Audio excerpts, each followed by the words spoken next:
Hi hello ಎಲ್ರಿಗೂ ನಮಸ್ಕಾರ. ಇವತ್ತು ಬಂದುಬಿಟ್ಟು ಗೃಹಲಕ್ಷ್ಮಿಯ ಹೊಸ ಅರ್ಜಿಯನ್ನು ಹಾಕೋದ್ರ ಬಗ್ಗೆ ವಿಡಿಯೋ ಮಾಡ್ತಾಯಿದ್ದೀನಿ. ಇದರ ಬಗ್ಗೆ ಅರ್ಜಿ ಹಾಕುವುದು ಹೇಗೆ, ಈ ಅರ್ಜಿಯನ್ನು ಯಾರ್ಯಾರು ಹಾಕಬೇಕು, ಈ ಕುರಿತಾದ ಎಲ್ಲವೂ ಸಹ ಅರ್ಜಿ ಹಾಕಬಹುದಾ. ಈಗ IT ಇನ್ಕಮ್ ಟ್ಯಾಕ್ಸ್ GST ನಮ್ಮನ್ನು ಹೊರಗೆ ಇಟ್ಟಿದ್ದಾರೆ ಅಲ್ವಾ, ಮತ್ತು ಇವಾಗ ನಾವು ಮತ್ತೆ ಅರ್ಜಿ ಹಾಕಂತ ಹೇಳಿದಾರಲ್ಲ, ಅವಾಗಾದರೂ ನಾವು ಹಾಕಬಹುದಾ ಅಂತ ಕೇಳ್ತಾ ಇದ್ದಾರೆ. ಅದಕ್ಕೆಲ್ಲಕ್ಕೋಸ್ಕರನೇ ನಾನು ಈ ವಿಡಿಯೋ ಮಾಡ್ತಾ ಇರೋದು. ಯಾರಿಗೆ ಅವಕಾಶ ಸಿಗುತ್ತೆ ಈ ಅರ್ಜಿ ಹಾಕೋದ್ರಿಂದ, ಯಾರಿಗೆಲ್ಲ ಅವಕಾಶ ಸಿಗುತ್ತೆ ಅಂದರೆ, ಹಾಗೆಯೇ ಯಾರ್ಯಾರು ಅಪ್ಲಿಕೇಶನ್ ಅರ್ಜಿ ಆಕ್ಸೆಪ್ಟ್ ಆಗುತ್ತೆ, ಈ ಕುರಿತಾದ ಕಂಪ್ಲೀಟ್ ಡೀಟೇಲ್ಸ್ ಈ ವಿಡಿಯೋದಲ್ಲಿ ನಾನು ತಿಳಿಸ್ತಾ ಹೋಗ್ತೀನಿ. ಕಾಂಗ್ರೆಸ್ ಆಡಳಿತಕ್ಕೆ ಬಂದು ಇಂದಿಗೆ 3 ವರ್ಷಗಳು ಮುಕ್ತಾಯವಾಗ್ತಾ ಬಂದಿದೆ. ಹಾಗೆಯೇ ಇದು ಆಡಳಿತಕ್ಕೆ ಬರುವ ಮುನ್ನ 5 ಗ್ಯಾರಂಟಿಗಳನ್ನು ಘೋಷಿಸಿತು. ಅದೇ ರೀತಿ ಗ್ಯಾರಂಟಿಗಳನ್ನು ಸಹ ಕೊಟ್ಟಿದೆ. ಫಸ್ಟ್ ಶಕ್ತಿ ಯೋಜನೆಯೇ ಅದು ಮಂಡನೆ ಮಾಡಿದ್ದು. ಗೃಹ ಜ್ಯೋತಿ, ಗೃಹಲಕ್ಷ್ಮಿ, ಯುವ ನಿಧಿ, ಶಕ್ತಿ ಯೋಜನೆ, ಈ ಎಲ್ಲ ಜ್ಯೋತಿಗಳನ್ನು ಹಾಗೂ ಗ್ಯಾರಂಟಿಗಳನ್ನು ನೀಡುತ್ತಾ ಬಂದಿದೆ.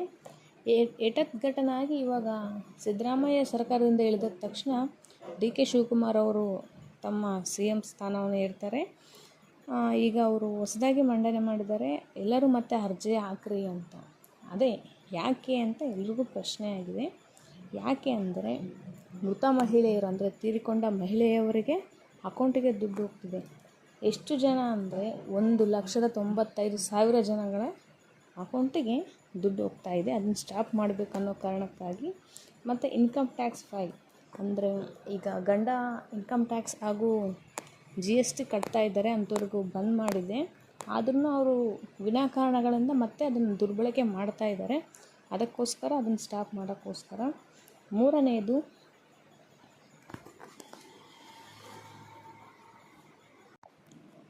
ಆಧಾರ್ ಸಿಂಡಿಂಗ್ ಅಂದರೆ 4-5 ಅಕೌಂಟ್ ಓಪನ್ ಮಾಡ್ಕೊಂಡಿರ್ತಾರೆ. 4-5 ಅಕೌಂಟ್ಗಳನ್ನು ಓಪನ್ ಮಾಡ್ಕೊಂಡು, ಆಧಾರ್ ಕಾರ್ಡ್ ಅಕೌಂಟ್ಗಳನ್ನು ಫೋನಿಗೆ ಕರೆಕ್ಟಾಗಿ ಲಿಂಕ್ ಇರಲ್ಲ ಅವು ಆಧಾರ್ ಕಾರ್ಡ್, ಅಂಥವ್ರಿಗೆ ದುಡ್ಡೇ ಹೋಗ್ತಿಲ್ಲ. ಅವ್ರು ಪಾಪ ಬೇಜಾರಾಗ್ತಿದ್ದಾರೆ. ಅದು ಯಾಕೆ ಆಗ್ತಿದೆ ಅಂತ ನೋಡೋ ಕಾರಣದಿಂದಾಗಿ. 4ನೇದು EKYC, ಪ್ರತಿ ವರ್ಷಕ್ಕೊಮ್ಮೆ ಅಥವಾ 2 ವರ್ಷಕ್ಕೊಮ್ಮೆ ಮಾಡಿಸ್ತಾರೆ. ಯಾರ ಅಕೌಂಟಿಂದ ದುಡ್ಡು ಹೋಗಲ್ವೋ, ದುಡ್ಡು ಬರಲ್ವೋ ಅಂಥವ್ರು EKYC ಮಾಡಿಸ್ಬೇಕಾಗುತ್ತೆ. ಅಂಥವ್ರದ್ದು ಚೆಕ್ ಮಾಡಬೇಕಾಗುತ್ತೆ. 10,000 ಜನಗಳದ್ದು ಈ ಥರ ಪ್ರಾಬ್ಲಮ್ ಇದೆ.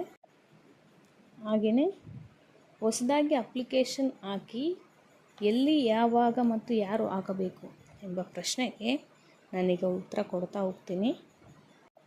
ಮೊನ್ನೆಯಿಂದಾನೇ ಒಂದು ತಿಂಗಳ ಹಿಂದೆ 1,35,000 ಜನ ಹೊಸದಾಗಿ ಅರ್ಜಿ ಹಾಕಿದ್ರು. ಮತ್ತು ಅವ್ರಿಗೂ ಹೇಳಿದ್ದಾರೆ ಇನ್ನೊಂದು ಟೈಮ್, ನೀವು ಇದೆಲ್ಲ ಕ್ಯಾನ್ಸಲ್ ಆಗಿದೆ, ಮತ್ತು ಇವಾಗ ಹಾಕ್ತಾರಲ್ಲ ಅವ್ರ ಜೊತೆಗೆ ನೀವು ಸಹ ಮತ್ತೆ ಇನ್ನೊಂದು ಸರಿ ಅರ್ಜಿ ಹಾಕ್ರಿ ಅನ್ನೋ ಥರ ಘೋಷಣೆ ಮಾಡಿದ್ದಾರೆ. ಎಲ್ಲಿ ಆಗಬೇಕಪ್ಪ ಅಂದರೆ, ಸಿಂಧು ಸೇವಾ ಎಂಬ ಗೌರ್ಮೆಂಟ್ ವೆಬ್ಸೈಟ್ನಲ್ಲಿ. ಯಾವಾಗ ಹಾಕಬೇಕಂದ್ರೆ ಇನ್ನೂ ಅದರ ಬಗ್ಗೆ ಮಾಹಿತಿ ನೀಡಿಲ್ಲ. ಇನ್ನು 2-3 ದಿನಗಳಲ್ಲಿ ಇದರ ಬಗ್ಗೆ ಮಾಹಿತಿ ನೀಡ್ಬೋದು. ಯಾವ ಥರ ಆಗಬೇಕು ಅಂದರೆ, ಕರ್ನಾಟಕ 1, ಬೆಂಗಳೂರು 1 ಅನ್ನೋ ಆಪ್ಷನ್ ಮೇಲೇ ಆಗಬೇಕು. ಇದು ಬಂದುಬಿಟ್ಟು ಆನ್ಲೈನ್ ಮೂಲಕವಾಗಿರುತ್ತೆ.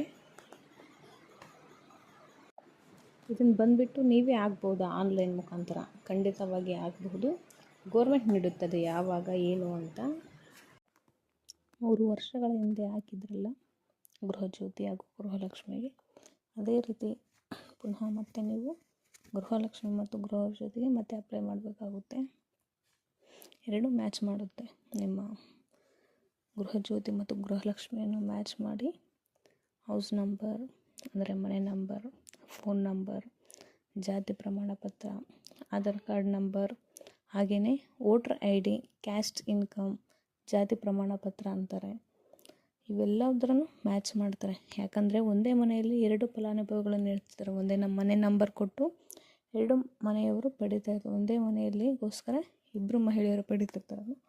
ಅಂಥವ್ರದಲ್ಲಿ ಒಬ್ರದ್ದು ಸ್ಟಾಪ್ ಮಾಡೋಕ್ಕೋಸ್ಕರನೇ ಒಂದು ಮನೆ ಫೋನ್ ನಂಬರ್, ಒಂದೇ ಫೋನ್ ನಂಬರಿಗೆ ಒಂದೇ ಲಿಂಕ್ ಆಗಿರಬೇಕು. ಹಾಗೆಯೇ ಜಾತಿ ಪ್ರಮಾಣ ಪತ್ರ, ಆಧಾರ್ ಕಾರ್ಡ್ ನಂಬರ್, ಹಾಗೆಯೇ caste and income, voter ID, main ಬಂದು ವೋಟರ್ ID ಇರಬೇಕು.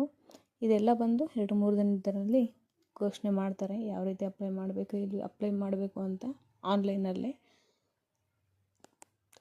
ಅದರ ಜೊತೆ ಬಯೋಮೆಟ್ರಿಕ್ ಬಯೋಮೆಟ್ರಿಕ್ ಅಂದರೆ ಫೇಸ್ ಆರ್ ಥಂಬ್, ಮುಖದ ಭಾವಚಿತ್ರ ಅಥವಾ ಹೆಬ್ಬೆಟ್ಟಿನ ಗುರುತು. ಯಾಕಂದರೆ ಡೆತ್ ಆಗಿರೋರ ಅಮೌಂಟ್ ದುರ್ಬಳಕೆ ಆಗ್ತಿದೆ. ಹಾಗೆಯೇ ಮನೆ ಒಡತಿಯ ಗೃಹಲಕ್ಷ್ಮಿ ಆಗಿರೋ ಅಮೌಂಟ್ ಬೇರೆಯವರು ಕದೀತಾ ಇದ್ದಾರೆ, ಬೇರೆ ಅಕೌಂಟಿಗೆ ಹೋಗ್ತಾ ಇದೆ, ಅವ್ರ ಅಕೌಂಟಿಗೆ ಬಂದಿರೋದನ್ನು ಬೇರೆಯವರು ಬಳಸ್ತಾ ಇದ್ದಾರೆ ಅನ್ನೋ ಕಾರಣಕ್ಕೋಸ್ಕರ ಅವರ ಮುಖದ ಭಾವಚಿತ್ರ ಸ್ಕ್ಯಾನ್ ಮಾಡುತ್ತೆ. ಇಲ್ಲಾದರೂ ಥಂಬ್ ಮೀನ್ಸ್ ಬೆರಳಿನ ಗುರುತು, ಇದನ್ನು ಚೆಕ್ ಮಾಡುತ್ತೆ. ಅದಾದಮೇಲೆ ಅಮೌಂಟ್ ಬರೋ ಸಾಧ್ಯತೆ ಇರುತ್ತೆ. ಒಂದೇ ಮನೆಯಲ್ಲಿ ಇಬ್ಬರು ಪಡಿತಾ ಇರ್ತಾರೆ, ಅದು APL ಇರಲ್ಲ, BPL ಇರಲ್ಲ, ಅವ್ರ ಹತ್ರ ರೇಷನ್ ಕಾರ್ಡ್ ಇರಲ್ಲ, BPL ಇರಲ್ಲ, APL ಇರಲ್ಲ. ಅದಕ್ಕೋಸ್ಕರನೇ ಇದನ್ನು ಮತ್ತೆ ಅರ್ಜಿ ಹಾಕೋಕ್ಕೆ ಅವರಿಗೆಲ್ಲ ಬ್ರೇಕ್ ನೀಡಬೇಕು ಅನ್ನೋ ಕಾರಣಕ್ಕೋಸ್ಕರನೇ ಇದೆಲ್ಲ ಅರ್ಜಿ. ಅದರಲ್ಲಿ ಏನು ತೊಂದರೆ ಇರಲ್ಲ. ಫೇಸ್ ಆರ್ ಥಂಬ್ ಬೆರಳಲ್ಲಿ ಒಂದು ಕೊಡಬೇಕಾಗುತ್ತೆ, ಕೊಟ್ಟರೆ ಕೆಲಸ ಆಗುತ್ತೆ. ಅದರಲ್ಲೇನು ಟೆನ್ಷನ್ ತಗೊಳ್ಳೋ ಅವಶ್ಯಕತೆ ಇಲ್ಲ. ಅದೇ ಫಸ್ಟ್ನೇ ಸರಿ ಪ್ರೊಸೀಜರ್ ಮಾಡಿದ್ರಲ್ಲ ಗೃಹಲಕ್ಷ್ಮಿಗೆ ಸ್ಟಾರ್ಟಿಂಗಲ್ಲಿ, ಅದೇ ಥರನೇ ಮಾಡಿದ್ರೆ ನಿಮಗೆ ಬರೋ ಸಾಧ್ಯತೆ ಇರುತ್ತೆ ಫಲಾನುಭವಿಗಳಿಗೆ. Main voter ID, Aadhaar card ಇರಬೇಕು. ಅದಕ್ಕೋಸ್ಕರನೇ ಮನೆ ನಂಬರ್ ಇರಬೇಕು. ಗೌರ್ಮೆಂಟ್ ಹೇಳುತ್ತೆ ಇವಾಗಂತ ವೆಬ್ಸೈಟ್ ಕೊಡುತ್ತೆ, ಅದರಲ್ಲಿ ಅರ್ಜಿ ಹಾಕಬೇಕು. ಇಷ್ಟೇ ಎಲ್ಲ. Thank you. ಫಾಲೋ ಮಾಡಿ, ಸಬ್ಸ್ಕ್ರೈಬ್ ಮಾಡಿ, ಕಮೆಂಟ್ ಮಾಡಿ. ಏನೇ ಡೌಟ್ಸ್ ಇದ್ದರೂ ಕೇಳಿದ್ರೆ ನಾನು ಆನ್ಸರ್ ಮಾಡ್ತೀನಿ. Thank you.